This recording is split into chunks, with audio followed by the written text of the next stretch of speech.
Hi, everybody. Thanks so much for joining us. We're just going to give folks a few minutes to get in from around the world. As we wait, I'm so excited to welcome Lorraine. Thank you again for being here. And before we get started, I do want to go over a few quick housekeeping items. So we'll give folks a few moments before we get started.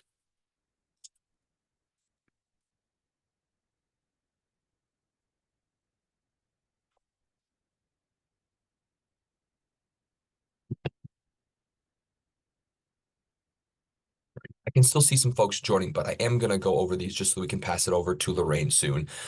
If you have any questions now or during the presentation that you'd like to ask, first of all, please feel free to use the Ask Your Question box on the left-hand side of your webinar dashboard. You can just type in your question and hit send. We will be monitoring those as we go and asking as many as we can at the end of the presentation. You'll also find some great resources included in the bottom tabs of the webinar platform. Please feel free to view that information at your leisure. And if you do have any technical issues during the webinar, please refer to the technical issues tab to see if your question is listed there. Typically, your issues can be solved simply by refreshing your browser or exiting and restarting the Zoom. And finally, of course, a link to the recording of this webinar and a post-event survey will be sent out to all of our registrants after the talk. I am so pleased now to introduce Lorraine. Lorraine K. Lee is a keynote speaker, instructor with LinkedIn Learning in Stanford, and best-selling author of Unforgettable Presence, Get Seen, Gain Influence, and Catapult Your Career. She is recognized as a LinkedIn top voice with hundreds of thousands of followers and has a decade of experience leading editorial teams at top tech firms. Her insights have appeared in outlets such as CNBC, Bloomberg, and Fast Company, and of course, most importantly, she is a Northwestern Wildcat. We are so happy to welcome her back for this talk. Lorraine, take it away. Thank you, Max, and welcome everyone. I am so excited to be here with all of my fellow Wildcats today. And for the session today, I want to start off sharing a story about how presence impacted my career. But before I do that, I'd like to ask you all a question. You all took time out of your day today, thank you, to show up today. So you had a reason for being here. I would love for you to share in the Q&A. What is your goal in being here today? What brought you here? Is there a particular challenge that you're experiencing when it comes to presence and building your brand? A particular topic that you want to learn about? There's no wrong or right answer. Just curious to learn a little bit more about all of you and then share with the group what we're all here for today. So I will revisit the Q&A section after my story. I worked at LinkedIn for 6 years, so for most of my 20s, a very formative time. And I was someone who was well liked by my peers. I worked on really high profile projects. So for any of you who are on LinkedIn often, that module you see in the top right hand corner of your feed, I actually moved to Hong Kong for a year to help launch that. So I'd be writing the news, curating the news during my day, and then those in the US would wake up to fresh news. I worked on LinkedIn newsletters. So these are all things that a lot of us see every day, right, when we're on LinkedIn. And I was also someone who came to work with a really positive can-do attitude. And yet, as hard as I tried, I could not for the life of me figure out how to move up from my mid-level IC position to get promoted into senior management. I was really ambitious back then, I'm still ambitious now, and it was really important to me that others saw me as a leader, but unfortunately, it never happened during my time there, despite all of those positive things I mentioned to you all before. Now, after a lot of reflection, a lot of discussion with mentors and peers, I realized that the thing that I was really missing this whole time was presence. And that's why I'm so happy to see so many of you here today, because presence is really critical to growing our careers, and it's not something that we're taught. And before we dive into exactly what is presence, how do we grow our presence, I'm going to revisit the Q&A. Thank you for everyone who's chiming in. I see Debbie coaches a lot of executives on executive presence, and you love hearing new perspectives. Well, thank you, Debbie. Hopefully I'll be able to provide a new perspective for you. Teresa wants to learn something new and help the young people that you mentor. Amazing. There's definitely going to be things in here for them. An anonymous attendee wants to strengthen presence in interviews. Entail wanted some actionable steps. Amazing. I'm all about actionable items here, so you will see a lot of that. Barbara, oh, so many messages. Barbara wants to pivot in your career, moving from copywriting in a primarily B2C role into marketing management in a B2B environment. Amazing. So I'm seeing other trends differentiating myself. Do not feel like a leader. How can I feel more authentic as a leader? Moving up in jobs. Okay, these are amazing. So many chats. Thank you, everyone. So as we can see from just a few of the messages that I just shared, executive presence is a lot of different things to a lot of different people, but there are some words that I continued to come across. The first one, gravitas. These are people who seem really important, they command respect, and people take you seriously. The second, communication. It's important to know how to frame and present information and insights in a clear and compelling manner, whether you are writing or whether you are speaking. And then appearance. Do you look the part? Are you polished? Are you presenting yourself well? These three things remain very important, but a lot has changed for us. We have seen major economic changes, cultural changes, technological changes over the past few years, right? And all of this has made it so that executive presence has shifted to focus less on those superficial factors of perhaps being loud or looking a certain way, and instead, they're now more focused on the person and their soft skills. I want to look at some interesting data that was published in Harvard Business Review that really confirms this. All right, so here we're looking at changes from 2012 to 2022, and we're looking at gravitas first. So we see that confidence and decisiveness stayed as the top two most important, but very interesting, respect for others jumped to the number 3 spot. It was not even here in 2012. And then we also see inclusiveness is also a completely new category, right? And these are two very people-focused relationship skills. What about when it comes to communication? Well, superior speaking skills still going to be very important. And then command of a room has turned into command of a room or a Zoom room. We also see listen to learn orientation as a new one on the list. And then this makes me happy, forcefulness completely pushed off from 2012. And then we also see authenticity here, replacing joking and bantering manner. And then body language, unsurprisingly, has also jumped in importance. Lastly, appearance. All right, so we still want to have a polished look. And then look here, authenticity appears again, right? We just saw it in communication. Now it's the number 2 spot here. And then curation of online image also appears at number 4. And again, both of these were not on the list in 2012. And so a lot has changed, right? And the exciting thing is that executive presence can be learned. It's not something that we are inherently born with or that only applies to a certain group, seniority level, role, function, industry, right? This is something that we can all learn and develop and strengthen, which is very exciting.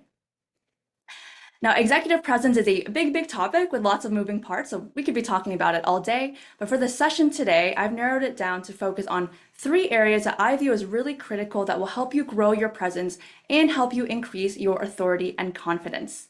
And we are going to be looking at the 3 C's today. The first one, communication. We saw that communication is one of those major pillars earlier, always going to be a critical piece to business. The second, career brand. This is important because if we want to build a long-lasting career, if we want to build a strong reputation, we need to be a lot more intentional about how we want others to perceive us and what we want to be known for. And then the third C is credibility, because without it, it's really hard for anyone to trust us, to believe in us, which is definitely going to keep you stuck and unable to move up. The content today is going to be about 50 minutes. We're going to have activities in the Q&A throughout, and then we'll save a few minutes at the end for Q&A. If all of that sounds good to you, if you are ready to dive into the 3 C's, please give me a +1. I saw a heart go through at some point, an emoji, a yes, a lot of thumbs up. Excellent. Oh, I love seeing all the emojis fly up. I think that's maybe a new feature, but amazing. Okay, thank you. We're all on board. So let's start off with the first C, communication. And today we're going to discuss what you say and how you say it. When it comes to what you say, one of the biggest areas of opportunity I see is around minimizing language in order to sound more confident and knowledgeable. Minimizing language, it's that sneaky thing that slips through the cracks that we don't even realize we're doing. So once we're made aware, we can make changes very quickly. Minimizing language. Minimizing language is language that uses words or phrases that weaken a speaker's message. And when you're weakening your message, you're ultimately really weakening how you come across, right? Your presence. So for today, I'm going to take us through a few common phrases of minimizing language and how, with small tweaks, we can really transform those phrases to become a lot more powerful. Now, if you have used these phrases at any point in your career, you are certainly not alone. So the first one here, oh my gosh, my mistake. So sorry about that. How might we make a tweak? Again, small tweak to transform that phrase. Instead, oh, thank you so much for catching that and letting me know. I'll make sure that doesn't happen moving forward. Another one, I have used this one so many times before. Does that make sense? And when I use this, I think I'm being collaborative. I'm asking, does it make sense? Give me some feedback here. But when you ask this question, it can make it sound like you're not really sure, in fact, if what you said makes sense. So instead, we can still be collaborative, but instead we can rephrase that to, let me know if you have any questions. Right now, you're certain, you're confident in what you shared, and you're still opening up the door for people to chime in if they have any thoughts. Another one, oh my gosh, sorry I'm late. I had another call and blah, blah, blah, this and that, right? We're jumping into the meeting with frantic energy. You seem frazzled. And this is very common because, especially for us who work virtually, back to back to back to back meetings, right? Instead, we can change that to, thank you so much for your patience. And when you start off a call like this instead, you show your appreciation, and it's a much more positive tone than coming in frantic like this, sorry I'm late, and then you have to stop the whole meeting and everyone's like, oh, it's okay, right? But thanks for your patience. Oh, I feel good. You're welcome. Happy to wait for you. And then I see the emojis floating up, so thank you. I appreciate to know you're all with me. Another one, I'll try to get it done by Tuesday. Instead, make a statement, I will get it done by Tuesday, and if anything changes, I'll be sure to let you know. Right? This way you sound less wishy-washy and you show that you're a really proactive communicator, right? I'll make sure to give you advance notice if anything needs to change, but my plan to get this to you by Tuesday. Much more firm in your statement. Another, I feel we should maybe go this direction, or I feel like that's not quite, what the user is thinking about. Try to avoid any I feel statements. You either are making a recommendation or sharing your perspective. Again, that's going to make you a lot more confident, sound a lot more confident.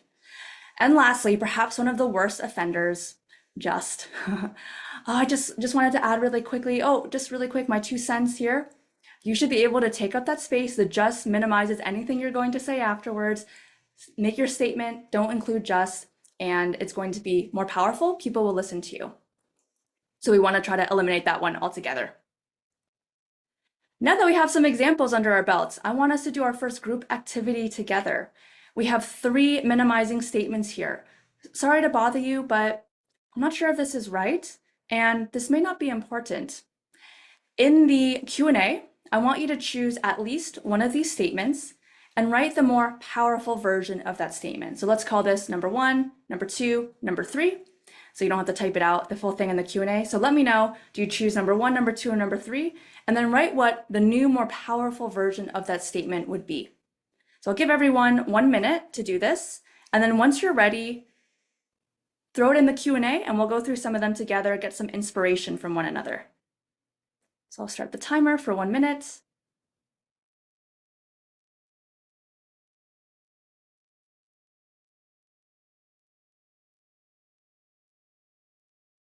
I see a comment before from Jeff. Please add me after on LinkedIn, Jeff. I have LinkedIn resources for you to build your brand. And then also I'm coming out with my book as well. So I feel like we have some similarities here.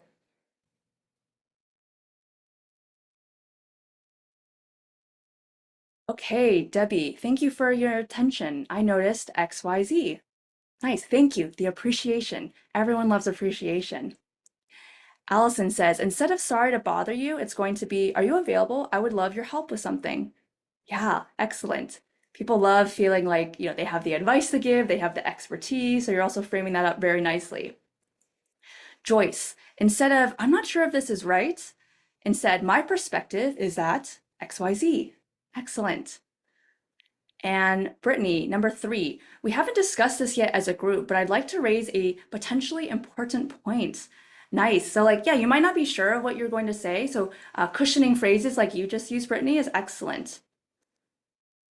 And then Ryan, again, I found this interesting, wanted to get your opinion on it. Yeah, so that opinion piece, that advice piece, I think people like feeling important and knowledgeable.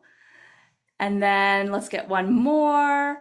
Um, Nandini, number 3. What do you think about X, Y, and Z? Yes, collaborative, collaborative. Love it.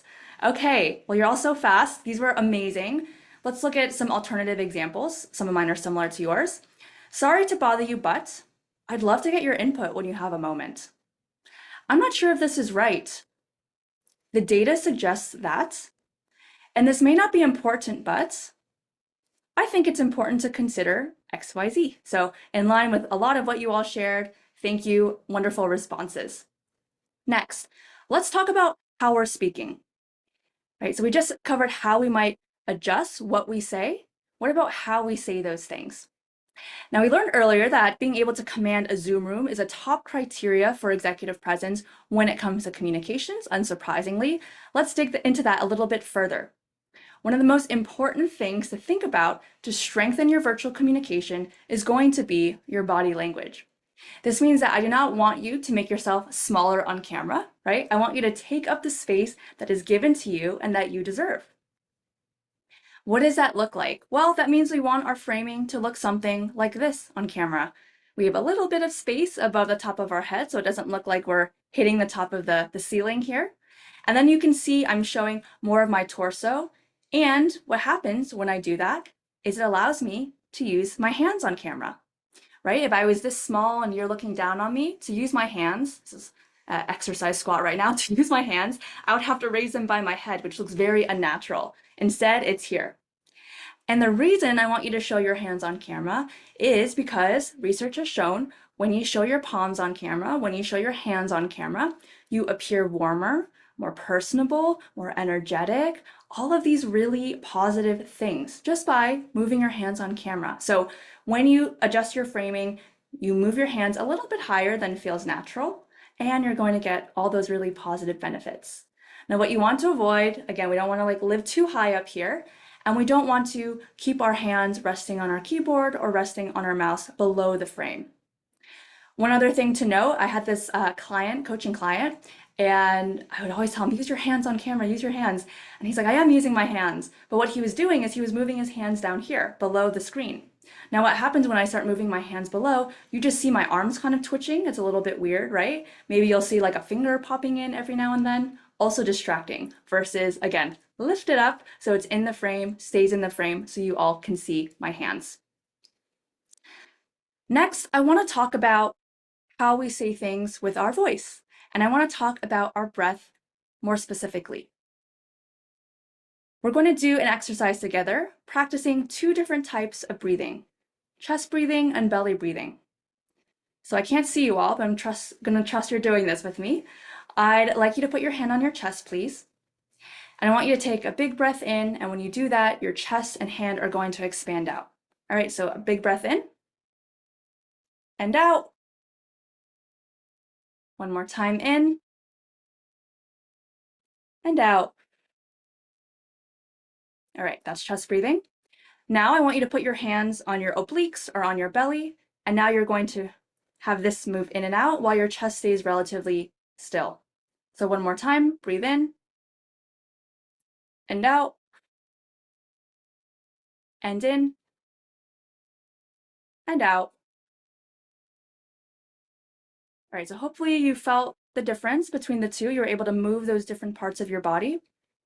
And now I want us to put that breathing into practice by reading this phrase aloud. So what we're going to do is we're going to take a big chest breath in, and then as we're breathing out, we will read this sentence, and then we will switch, do a big belly breath in, try to read this sentence. And we'll do that for about a minute and switch back and forth. And then once you're done and you have a feeling for the difference between the two, or if they're not different to you, let me know in the chat what your experience was like. So I set the clock for a minute. Again, chest breath in, read this, belly breath in, read this aloud. See Janae, hi Janae.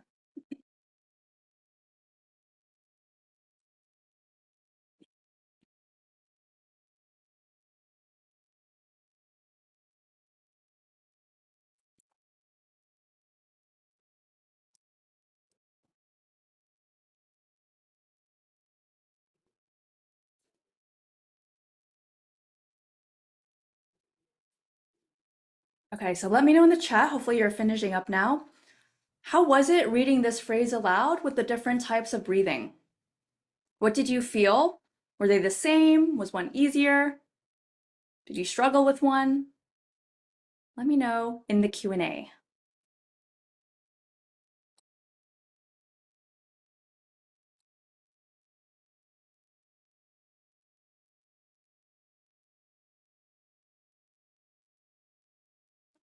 Vardman says belly was better than chest, and chest, yeah, you struggled a little bit. Barbara says with chest, you ran out of air, your voice dropped, you made it all the way through with a belly breath. Yep.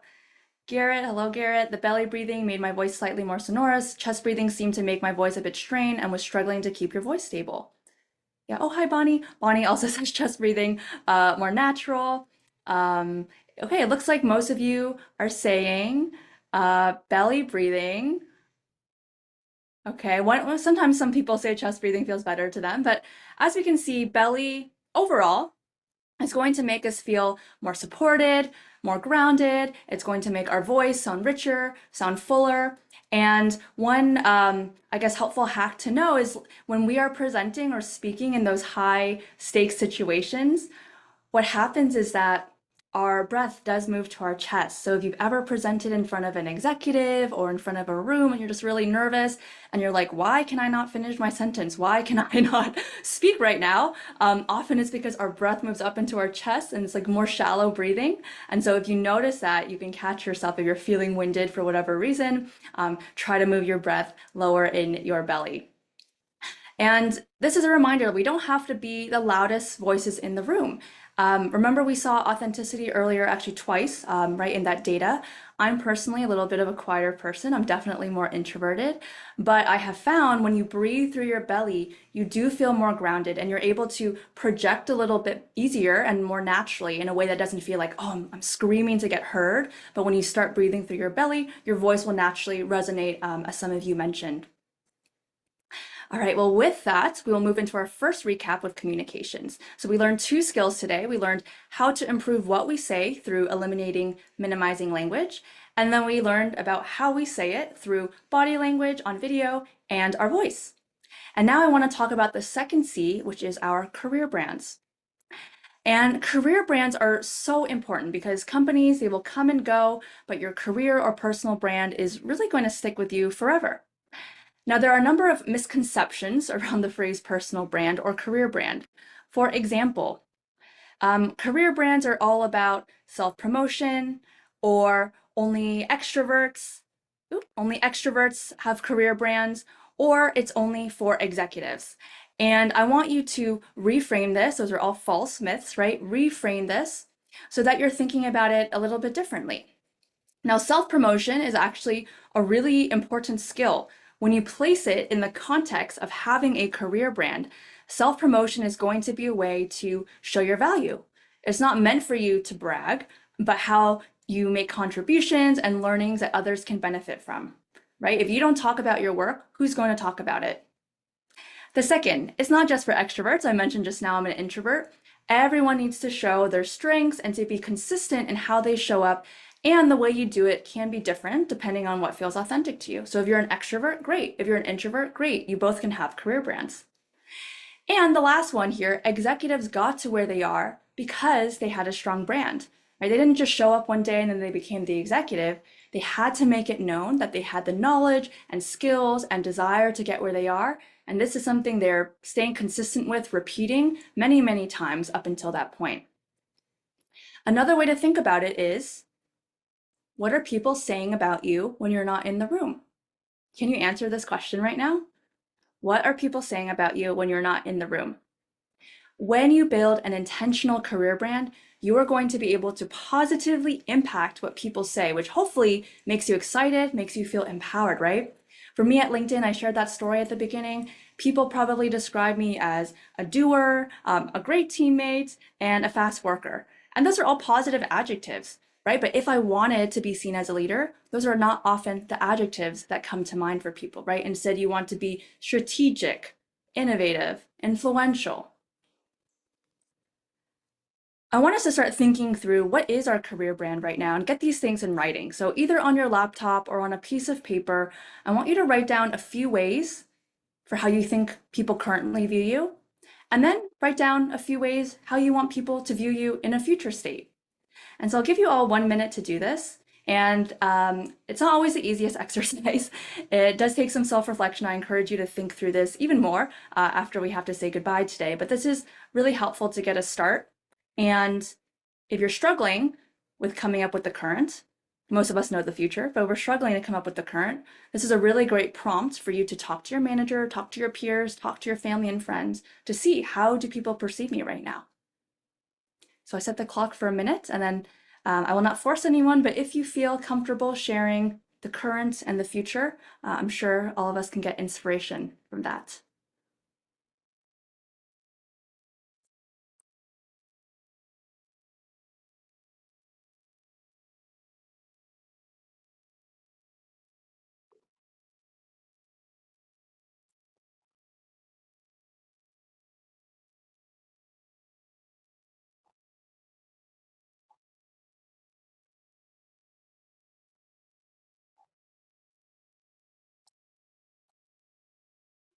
Ellen, thank you for sharing. Ellen says current is task-oriented, future is visionary. Love that.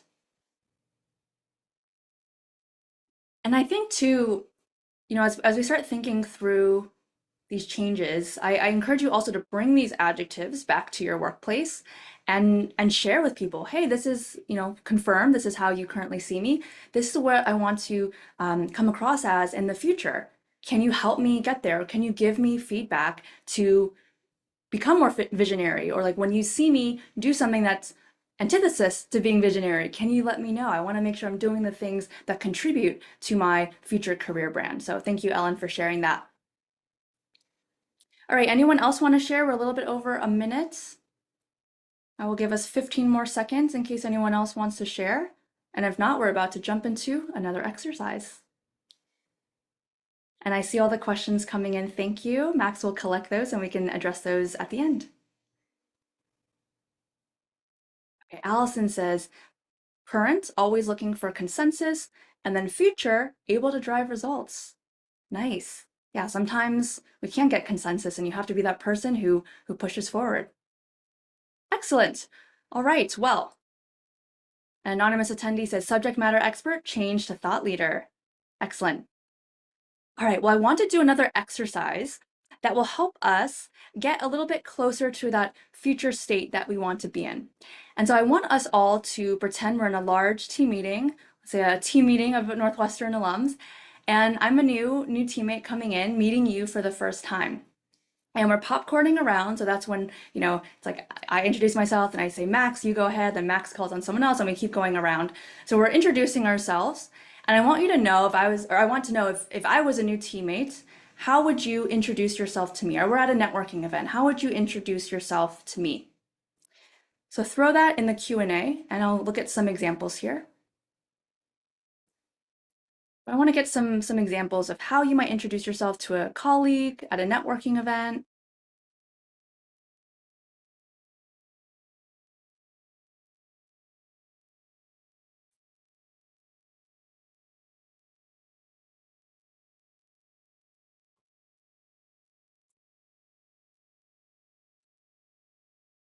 Okay, one attendee says writer director.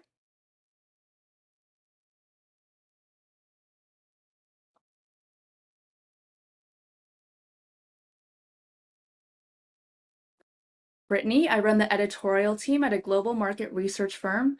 Nice. I also have an editorial background, Brittany. I want to find you on LinkedIn after we can connect and talk about that. Stephanie, I'm a sustainability professional. I help companies do well by doing good. For instance, reducing risk and maximizing impact. And Lauren says, great to meet you. I'm a qualitative researcher who specializes in CPG marketing. And Marleya, international educator promoting nonviolent communication. Nice. And then one more, Joyce, market research and analytic professional that leverages technology to improve methodologies. And Anthony leads the product and design team at a small investing startup. All right, these are all amazing. And I think we can make them even stronger. And we're going to do that by establishing our UPIs. And UPI stands for unique and powerful introduction. Unique and powerful introduction. So let's look at an example here. This is one I often hear, especially from junior team members. So I know some of you are a little bit more senior, you want to help your mentees. This is a great one to call out to them, right? Oh, I'm on Lorraine's team, or I'm an editor and I support Lorraine, right? This is something that my teammate used to say. And then I said to her, whose team you're on and your job title shouldn't be solely what defines you, because you do so many other things. You're not defined by being on my team. How might we change that? I'm an editor on Lorraine's team, and I'm responsible for leading content initiatives for the blog and social media to reach a business audience. Great, wow, okay, now I know she works on the blog, she works on social media, I know who her target audience is, right? So she's meeting potential clients, potential partners, right? She looks a lot more authoritative, credible by sharing all this information, and more confident in what she does. Let's look at another example. For those of you who run your own business, this might resonate with you, also still works for people in corporate. So I'm a keynote speaker, right? That's something that I could say. Now, how I introduce myself, I help high potential leaders go from overlooked to unforgettable. I do that as a keynote speaker, a teacher, etc., etc. Right? So I'm giving a little bit more information. I'm actually presenting a problem first, or my mission statement, so to speak, versus just being very literal with what my job role is. So I know some of you had a little bit of a mission statement in terms of what your team does or what your role does. I think that's excellent when you can lead with that, because it makes people a little bit more curious to learn more.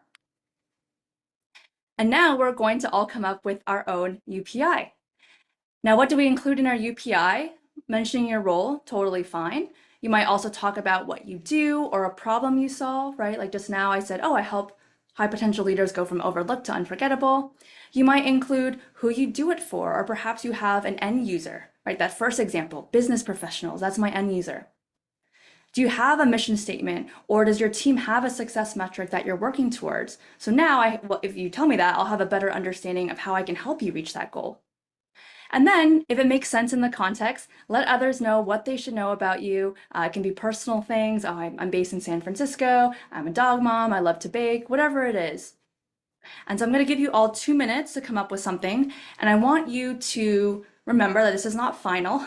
You can tweak this, adjust this, depending on your audience, depending on who you're speaking with. But let's at least get something on paper that we can start using and implementing at networking events when introducing ourselves to other teammates. And then when you're ready, feel free again to throw it in the Q&A, and we'll get some inspiration from each other and also be able to celebrate everyone's new UPIs.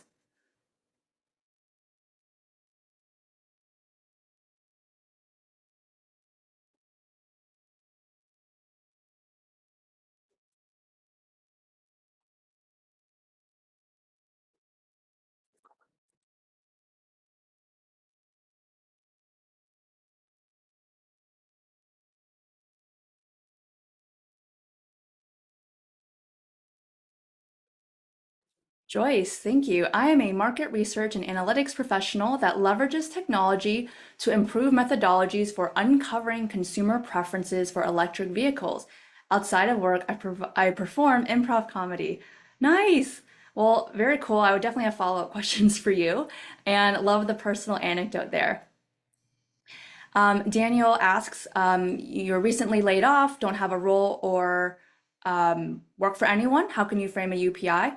You can still frame a UPI. The one example I just shared, I work for myself, right? What is it that you're passionate about in the past roles? What is a theme or like a result that you were able to give, right? Like if you're a writer, like, oh, I am passionate about educating business professionals about, X industry. So there's definitely ways that you can position yourself and come up with a really strong UPI so that you don't meet people and you're like, oh, I'm not doing anything right now, but instead, oh, this is my experience. This is what I bring to the table. Alan, I'm a strategic product leader who empowers teams to transform experiences that scale small to mid-sized mission-driven orgs. Nice. And like for all these examples here, like if it makes sense, like Alan, you might say like, oh, mission-driven orgs, for example, and if you've worked with someone that others might recognize, throwing out like a little piece of additional credibility can be a nice touch as well. Oh, Becky, hello. I'm an independent marketing consultant who helps startups and small businesses in EMEA grow through content. Last year, I helped one Y Combinator-backed logistics startup go viral and book 50 sales calls. Oh, yay. So that's exactly what I'm talking about with like some sort of specific anecdote, specific thing that you worked on that you want to call out. Excellent. Akbar, I'm a fractional CMO for startups, SMB, and large corporations. I work with C-level executives on strategic projects related to marketing strategies, revenue growth, and AI strategies. Yeah, a lot of detail there. Love it. A lot that I can follow up on. Let's do one more. Rashmi, I help C-suite leaders in healthcare navigate the technology landscape, evaluate new capabilities, and determine the right fit for their organizations. I do that as a technology strategy director for a consulting company. Yeah, nice. So the role and the title come secondary because I might not know what it means if you just were to share that role with me, but now I have a little bit more information. And it's always so fun to do this with groups like you all because you're all so successful. And I'm like, wow, these are just amazing things that you are all working on. So thank you all for sharing. Next, now that we have our UPIs, I want to make sure that you are taking advantage of all the virtual touch points in your day that add up in people's minds because your career brand is not just what people see when you're on a call or when you're meeting them at a networking event. It's actually all the little interactions and the little moments they have with you that build up over time that contribute to how people perceive you and your brand. This session is about executive presence, but I like to talk about presence a little bit more broadly, a little bit more holistically. So to me, how I define professional presence is both about how and where you're seen. And so executive presence is actually just one piece of that puzzle, right? So how and where you're seen, if you have one without the other, it'll only get you so far. We all interact virtually in some capacity, so I want to highlight the ways that you can stand out and really start building up your brand to be more visible, even if you're not in the same room. And I want you to think about, where do people interact with you most on a given day? Is it in meetings, chat channels, video calls, email, passing each other in the hall, somewhere else? Right? A lot of us, there's not too many places where we're constantly interacting with people. I think those that I just named are the most common. Now, across all those channels, those virtual channels, I want you to create a consistent experience whenever someone interacts with you. First up, let's look at email. Too much email in a day, right? What is in your email signature? Is it just your name, your job title? What else can we put in there? Here's my new and improved one. I have my newsletter, my speaker reel, a link to my LinkedIn learning courses. I scan my signature to make it more personal, right? And again, I run my own business. Maybe mine will be a little bit more extra and elaborate than the average person, but you can still take elements from this, right, that will apply to your workplace. So I think the scan signature is a nice touch. You might link out to your company website, perhaps your LinkedIn, if it makes sense. The photo of myself, right? I definitely want people to know what I look like, who I am. That photo is also uploaded in my settings, right? So it appears when I email them. So this way people are now, okay, associating my face with that name. And for those of you who, for example, are in marketing or do research, like you can hyperlink a case study, something that you worked on, and update this regularly. If you're in PR and you had a great press piece, put that in your signature, update it. People love seeing updates. So if you email someone regularly, they see a change, they're probably going to click on it. Next, what about chat channels? Let's say I have this colleague, Lorraine. She's given me nothing to work with. We have a first name, no photo, no information. Don't know anything about her. However, there's so much chat going on in the day, and I want you to make sure that your chat profiles are up to date. These are very quick, easy changes, right? So add a photo, add your UPI or add your mission statement, add something in your description so that if I get a message from you and I have no idea who you are, I can click and get context. I can understand more quickly who you are. And when you do this, you have the benefit of also standing out again. You don't have the blank avatar like everyone else, but you have a photo. So now there's continuation, right? If someone emails me and then I chat them, they're going to recognize that photo. They're going to know that that is the same person. Same goes for video calls, video platforms. Put your photo up. So ideally you have your video on, but if it's not on, now it's going to be much easier for me to talk to a smiling face of yours, a smiling photo, versus a gray blob or your initials on something like Zoom.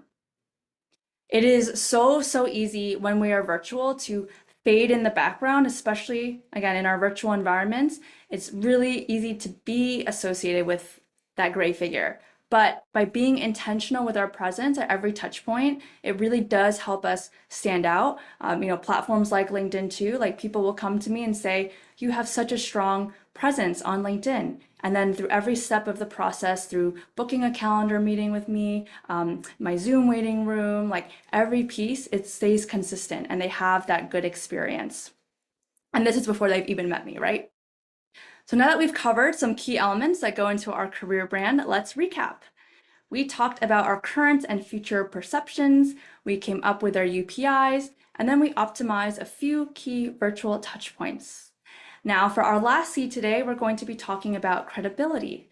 And credibility means that you're trusted and that others believe in you. And when I think about credibility, often the first thing that comes to mind for me is relationships. Because when you are recognized as a reliable and trustworthy individual, colleagues are naturally going to gravitate towards you. They know that you're the one that they can depend on when it matters most. And the thing is that even if you have the top skills and you can do the work, you still need to get along with others and be able to form those relationships and be likable to help amplify the work that you're doing, right? We want to support people we like and we believe in. Let's start off by talking about one of the simplest ways we can start connecting with our coworkers more effectively, and this is by turning off autopilot small talk. I'm not opposed to small talk. I know it gets a bad rap, but small talk is actually a great thing, a great way for us to get to know each other. It's the autopilot small talk that's frustrating. So I want to do a little test here. I'm going to put 4 phrases on the screen, and I want you to let me know there's going to be a corresponding emoji. Let me know which phrase do you hear most often when you get on a call. So you can either throw the emoji up or type in the Q&A. We have number 1, how are you? You can also do a number 1 if that's easier. 2, can you see my screen or can you see me? 3, how's the weather? Or 4, perhaps it's none of these things, it's something else entirely. Throw that in the chats. Or throw what you normally hear in the chat if that is the case. Okay, a lot of thumbs. I see a laughing emoji, just probably laughing at how these are so spot on, hopefully. Okay, I'm going in the chat too. Yeah, 1, 3, 1 and 3. Yeah, exactly. Okay, I'm seeing a lot of the same emojis. I don't think I saw any hearts. So, unfortunately, if you are only using these phrases with no follow-up, they are not going to be the ideal way to build relationships that earn you credibility. Instead, what was the highlight of your weekend? Right? This is, again, small tweaks. So even beyond, how was your weekend? Oh, it's good. How was your weekend? Good, thanks. End of conversation. What was the highlight of your weekend requires me to now break out of autopilot and actually think back, what did I do this weekend? What are you most excited to be working on? Right? The word exciting, we're positively priming people to be in a good mood when they respond to us, right? We talked about the minimizing language. Thank you for your patience. Thank you for waiting. Prime people positively instead of, oh my gosh, how are things going? Oh, I'm so busy. Are you busy too? Right? Then we're just like, oh, then we're thinking about that versus what are we excited or happy to be working on? Are you watching any fun shows? It doesn't always have to be work talk. And then perhaps you don't even ask a question. You are just volunteering information about yourself. I'm going on a trip next week. Oh, amazing. Where? Who with? What for? Right? And when you volunteer information, it gives permission to the other person to also share a little bit more about themselves, a little bit more personal information if they're comfortable. Sometimes people don't know what the vibe or the energy is. So when you volunteer things, it really helps them. And I'll say it again, people advance in companies through relationships because people know them, because people like them. And to only be known by your team or to only be known for the work that you do and you're a mystery to the rest of the organization, right? That's not going to help you gain that influence and presence at work. So I want you to really focus on your small talk as a way to supercharge that growth. I actually just published an article a few weeks ago in CNBC around this topic of, it goes a little bit step further, conversational threading. So if this is a topic that interests you, I encourage you to check that out. And next, Certainly, it's the last thing, but certainly not least, I want to talk about one of the biggest misses and biggest opportunities at work to build credibility, which is the art of the follow through. And I want to look at this conversation here. All right, so Monday rolls around and your colleague reaches out. Can you get this to me by Tuesday? They say, sure. And then Tuesday rolls around. And then your colleague follows up. Hi there, what's the status of this? Oh my gosh, I'm so sorry. I got caught up doing other things. Can I send it to you later this week? We're not robots. We will miss deadlines sometimes and things will come up. But if this exchange looks a little bit too familiar, if you're this dark blue person who's always missing deadlines, we want to fix that because it's really hurting your credibility and people's ability to trust in you. How might this conversation change? Monday rolls around. Can you get this to me by Friday at 5 p.m. Pacific? Sure. Tuesday? Here's the first part, confirming I'm on the right track. Let me know. All right, you got the thumbs up from your boss, looking good. And then Friday, here's the deliverable I promised. A lot of things are working well for both of these people. And we're seeing some changes from that last conversation. This first person here, can you get this to me by Friday at 5 p.m. Pacific? I remember previously the person said, can you get it to me by Tuesday? What time? When, right? Like I might be thinking end of day. You're thinking it needs to be in by noon because you need to send it off to a client. So now this person is super specific. Friday, 5 p.m. Time zone is key. Pacific because we all have, a lot of us are working on distributed teams, so we're all across different time zones. Second thing that's working really well. If you have not done that project before, or if you're not entirely sure what is being asked of you, agile work. This is when you show your work ahead of time, you're not waiting till the last minute, and you're constantly iterating and incorporating feedback along the way. This way, now my coworker knows, okay, I'm on the right track, I'm not wasting my time the whole week working on the wrong thing, and me asking my colleague for this, I'm like, oh, they're working on it. Excellent. I feel, peace of mind. I know they haven't forgotten about it. And then, of course, last but not least, you have to turn the thing in on time, maybe even a little bit early for extra credit. All right, so it seems simple. I'm sure you've all experienced your fair share of coworkers who you're like, oh, why do they just, I'm always following up with them. I'm wasting time spending doing that, right? And it's a pain and you don't want to work with them again. So you want to be the person who people want to work with, who people can rely on, and you get those bigger projects because they know that you're reliable. All right, with that, we have covered credibility. We talked about turning off autopilot for our small talk and also making sure that we follow through and do what we say when we say we're going to do it. With that, we have covered the 3 C's, communication, career brand, credibility, and I want to know from you all, which C are you going to tackle first? So it can be number 1, communication, number 2, career brand, number 3, credibility. Throw it in the Q&A, and then extra credit, let me know what specific tip within that section that you are excited to implement and try. Okay, we got a 1 from Brittany, communication. 1 anonymous attendee says career brand. Denise, career brand. David, communication. Nice, Barbara, number 1. Ooh, a lot of career brands. I like it. You can't go wrong with any of the C's.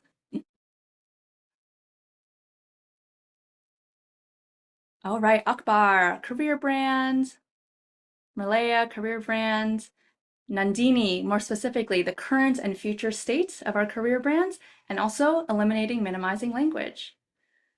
And then 1 anonymous attendee says, credibility, your exercise helped me realize I created some press deadlines in my last role. Yeah, see, we're all learning and it's gonna help us, it's gonna help our team, so I love to hear that. Excellent, okay. Well, thank you all for sharing. I would love your feedback. It is super helpful for me to know what I did well, what I can improve on or do differently in the future. It will let Max know as well whether he wants to bring me back.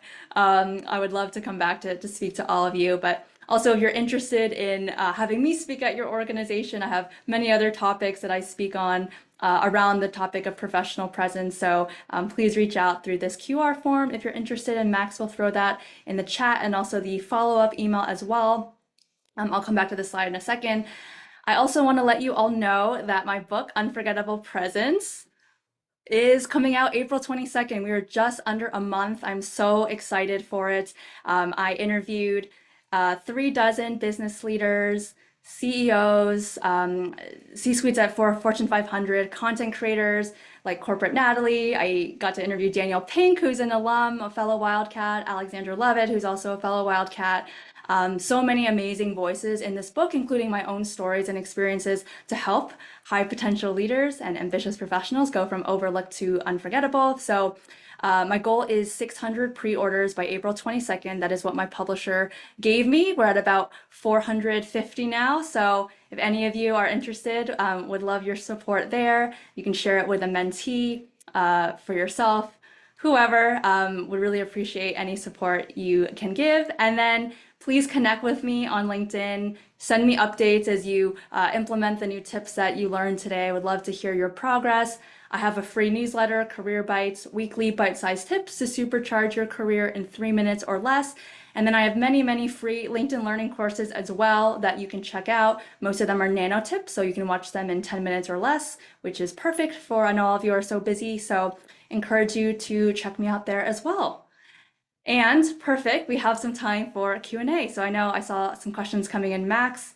I don't know where you want to start, but I'm ready to dive in. Yeah, absolutely. We've got some great questions. First of all, Lorraine, thank you so much. This was phenomenal. I want to start off with one that immediately caught me off guard in a good way. We've gotten like 3 or 4 questions throughout this on what software are you using? It's such a great visual that you had throughout the presentation. Yeah, so I am using a software called Prezi Video, and I used to work at Prezi. There's other softwares that do something similar, but yeah, it makes a much more fun virtual experience, I would say. Glad you all liked it. Yeah, it's great. Right when we hopped on the call, I was like, Yeah, you're something's like, oh, share different. your screen. I was like, this is my screen. It's fantastic. It's great. But before I get to the next question, I'm gonna pop these links in the chat Thank now so you. that people can see them. Again, I'm gonna send all of these to everyone. If you're in the call, you'll be getting that post-event survey as well as the recording of this talk. You'll also be getting these links, but I figured I'd put them in now in case anyone would like access to them. If anyone has a question, please again feel free to keep using that Q&A. I'm just gonna go top to bottom so that we can try to get to as many of these as we can. I want to start with a question that we got right at the beginning of the talk. I've worked in many different industries, so it often feels difficult to represent myself in a way that captures this for others to understand I'm not coming from one business specifically. Should I be so concerned with this or just really streamline my presence to that specific conversation or instance? I wouldn't be so concerned. I think it's can be a really good thing that you have a lot of different experience. And I sort of alluded to this earlier, but you want to find maybe the through line of what is consistent across all the roles. It doesn't have to be industry, but like, did you help a certain group? Did you really love working for mission-driven companies? Were you creating really impactful content at every role? So I would find a way to incorporate it. And I just did this talk yesterday to those who pre-ordered the book. I have some special VIP webinars, and some in their UPI they actually said, oh, I've worked in this and this, and now I'm in like student engagement programming, and I've been here for the past 7 years. I thought it was super interesting. I was like, oh, I if I met you, I'd be like, oh, tell me like what brought you to all those industries and how did you end up here? So I think it can also be a really great conversation starter. We had another one. How can I assert my executive presence and maintain authority in meetings when a colleague who has a different title but less experience consistently frames a conversation as if she's giving me permission to speak? This person says that she finds this dynamic sort of frustrating and doesn't want to escalate the tension, but wants to make sure that there is sort of a shift of this power imbalance. That is annoying. What I would say is, I'm not sure if this person has talked to this colleague yet, but I would make that the first step. I know it's uncomfortable, but this colleague might, let's give everyone the benefit of the doubt. This colleague might not know that that's what she's doing or that's how it's coming across.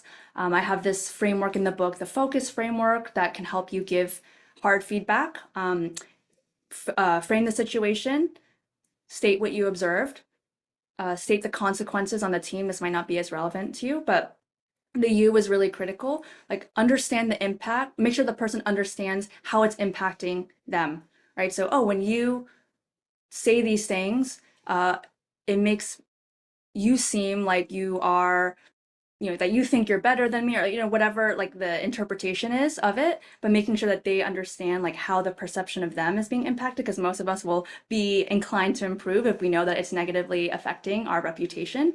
And then the S is next steps. So frameworks like that can really help, but I think having like a calm, just mature conversation about it, state only in observation and data, will be really helpful to have that initial conversation. Hopefully she's open to it. If not, I think that's like another question, and then you have to maybe loop in managers at some point. But I think a conversation should be a great first start. This is a great question that we had from one of the sort of middle of the talk resources. Someone, an anonymous attendee asks, what advice do you have for those of us who might not know what our sort of future state or future self would look like? So if you get asked, a question like, where do you see yourself? Do you have any strategies for answering that without just saying, I'm not sure?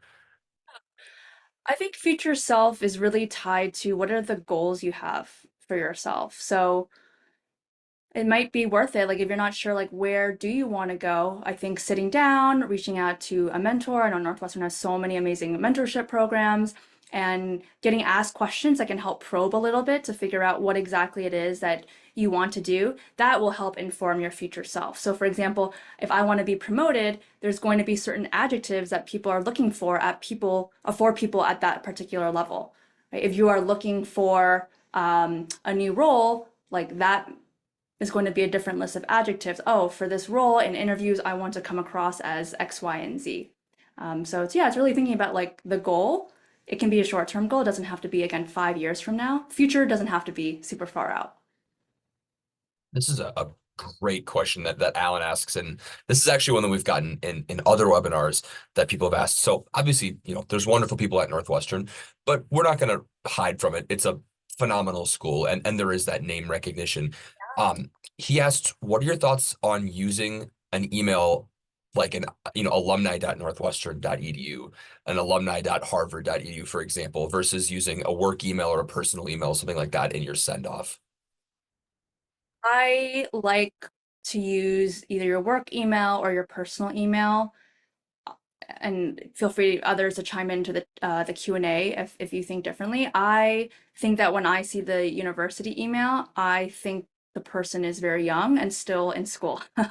So there are ways that you can highlight Northwestern in your email signature, on your LinkedIn page, even in the email content itself, right? If you're reaching out to someone who went to NU, you would certainly want to include that in the email, maybe even the subject line, hello from a fellow Wildcat. And I think that's enough to get your email open. You don't have to use the alias. Yeah, that's smart. I didn't even think about that, but yeah, that can definitely make it seem like you just graduated. So this is another great question that we get a lot. Once you've met someone and connected with them on LinkedIn or gotten a business card, how do you foster a relationship going forward? I feel like that like the first ask after you meet the person is always the most uncomfortable. I think it depends what your dynamic was when you first met in person. My hope is that you had some piece of information that you can follow up on. One thing about networking, and I think this is a really important thing, is to try to remember to always give before you ask and try to get. So at the end of a networking meeting, oh, what are you working on right now? Is there anything I can help you with? Like, what challenges are you facing right now? They'll give you some information, maybe you think on it. I was thinking about what you shared with me, and I read this article recently that I think will be really helpful for you. Or here's someone I follow on LinkedIn who I think you might find interesting. And then there's other smaller things you can do as well, like LinkedIn has, a lot of people don't know this, LinkedIn has a voice message feature on mobile. So I really like it. I think people think it's a really nice personal touch when you leave one. And so to leave a voice message, oh, it's really nice meeting you. Like I feel like that also adds sort of that personal touch as well. But relationships are a long game. And it's great that you have that connection. And then I think every few months, maybe you have a networking tracker, maybe something pops up in your mind or they told you to read something. Like always, networking doesn't stop once you get the business card and once you add them on LinkedIn, actually the most important pieces I think come afterwards with the follow through and the follow up. Gonna be right back. I gotta take a quick note about the voice memo. I did not know that was a feature. It's That's so that's really good. good. Yeah, it's That's really good. awesome. A couple people, an easy one here. Is will the book be available on Apple Books or online in any way? It's will. So the pre-order goal count is only for hardcover, unfortunately. So if you want the digital version, it will come out April 22nd. But for now, the big push is for hardcover to indicate to all the book retailers that this is a popular book and they want to buy more and keep more in stock. Here's another question, another business card question. What's your feeling about business cards these days, specifically for conferences as an attendee? These days, many people like have scanning and, what are best practices for business cards if they are printed? I do not see many business cards being exchanged these days. I have seen some very cool ideas. So, for example, I actually talk about this story in my book. There's a chapter on LinkedIn. Uh, I've seen people put there's like a scan code feature on LinkedIn where if someone scans your code, it'll open up your profile and they can add you very easily. So that's kind of a fun conversation starter too. Like on your lock screen, put the scan code. I just came back from speaking at South by, and one of the companies there, they had these gosh, what do you call it? Where it's NFC cards. So it looks like a credit card. It was like nice quality. And you can connect it to a specific website. So instead of it being a business card that you hand out, you would just flash it and then people would put their phone next to it. And then again, it would like link to their LinkedIn or wherever it is that they were trying to promote or get in touch with people through. So I thought that was a really cool option as well. Yeah, I don't see business cards as much. Not to saying like you shouldn't have any, just in case that one person asks, but a lot of people are like, let me find you on LinkedIn and add you there. Sure. Well, Lorraine, I know that we've kept you 2 minutes over, and everyone who's still on the call, thank you so much. I'm gonna put all this information back into that post-event survey. And if you have any other questions, please feel free to reach out to our office. We're always happy to help. And Lorraine, just thank you so much again for taking the time. Thank you. Thank you, everyone. So great seeing you and hope to see you at a future event. And thank you for supporting me in my book. Thanks, everyone. Bye.